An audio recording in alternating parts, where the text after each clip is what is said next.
देश के महनीय अभूतपूर्व राष्ट्रपति एपीजे अब्दुल कलाम जिंदगी की लड़ाई हार गए थे, एनडीए में सेलेक्ट नहीं हुए, केवल देहरादून तक जाने के पैसे थे, लौटने के पैसे नहीं थे।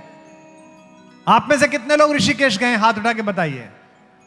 बहुत लोग गए हैं। अब की बार दोबारा जाओ या नए लोग जाओ तो देखना, वहां शिवानंद आश्रम है। उस शिवानंद आश्रम के पास एक बड़ी शिला है, नीचे माता गंगा बहती है। शाम के समय जब पैसे नहीं थे तो सोचा कलाम साहब ने कि बहन के गहने गिरवी रख के आया था, सोचा था पायलट बन जाऊंगा, जहाज उड़ाऊंगा, सिलेक्शन नहीं हुआ, अब वापस जाने के पैसे नहीं है, ऐसे जीवन का क्या फायदा, आत्महत्या कर लेता हूं। उन्होंने अपनी आत्मकथा में लिखा है, पढ़ना उनके अग्निगुणान, विंग्स ऑफ फायर।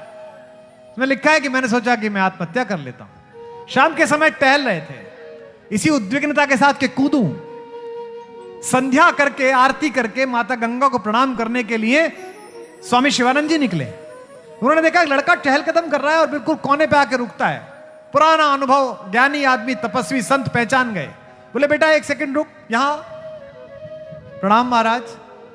क्या हुआ बेटा, यहां से कैसे घूम रहा है, गिर जाएगा, नीचे गंगा है। आंख में आंसू आ गए। स्वामी जी ने कंधे पे हाथ रखा। बेटा क्या बात हो गई, कहां से आए हो?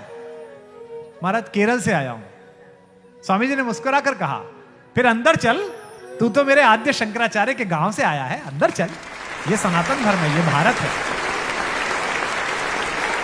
कलाम साहब अंदर आ गए, भोजन कराया, सारा पूछा, जाने के पैसे नहीं है, आत्महत्या करना चाहता था। स्वामी जी ने कहा उदास मत हो, जाने का किराया मैं दे देता हूं, जा दोबारा मेहनत कर, तैयारी कर, कुछ और कर। सुबह जब जाने लगे तो प्रणाम करते हुए स्वामी जी से बोले कि आप तो ज्ञानी हैं, आप तो साधु हैं, आप तो संत हैं, एक सवाल पूछ लूं?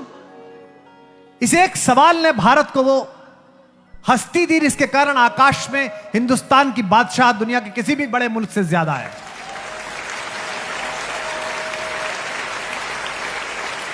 इतनी नई कंपनियां अमेरिका खड़ा नहीं करता जितनी हम मिसाइल फेंकते हैं आकाश में। पूरी दुनिया किराए पे मिसाइल फेंकवाने आती है हमसे, श्री हरिकोटा से। तो कलाम साहब ने कहा एक प्रश्न पूछ लूं? शिवानंद जी ने कहा हाँ बता बेटा। कलाम साहब ने कहा कि आप तो सब कुछ देख रहे हो, मेरा सिलेक्शन क्यों नहीं हुआ? भगवान ने मुझे इतना खराब क्यों समझा कि मुझे एक नौकरी नहीं दी? जो उन्होंने उत्तर दिया उस पर हम कलाम साहब को स्मरण करेंगे। शिवानंद जी ने कहा नहीं नहीं, तू असफल नहीं हुआ है। भगवान ने तुझे नौकरी इसलिए नहीं दी क्योंकि भगवान ने तुझे इससे भी बड़े किसी काम के लिए सुरक्षित रखा है।